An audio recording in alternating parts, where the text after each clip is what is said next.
Canadians overwhelmingly would accept and work to accommodate their child if they showed an affinity for a gender identity other than the one assigned at birth. Across all of these age ranges, about 70% of Canadians say that they would work towards affirming their child's gender. And this flies directly in the face of the narrative that the majority of Canadians are against trans identity, with 71% of Canadians agreeing that transgender people face a lot of discrimination in their daily lives, and we can see where the 19% is, to 63% of people agreeing that acceptance of transgender people is a sign of social progress. Once again, we can see where the 28% is. And about 60% of people also agree that we talk about transgender issues too much in the news media.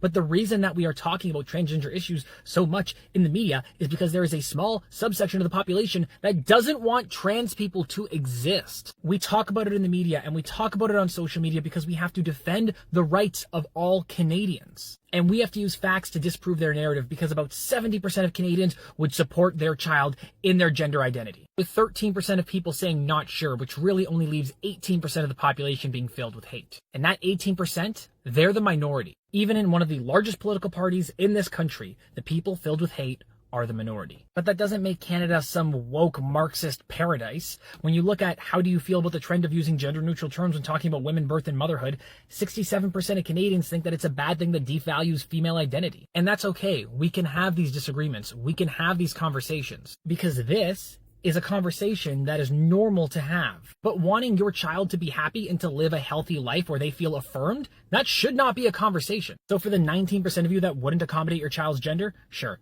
do whatever you want. When they become an adult, they'll stop talking to you. But that does not give you the right to impose your hate on other people and on other children. You're saying leave the children alone? Sure, leave them alone. Stop pushing anti-trans hate and rhetoric.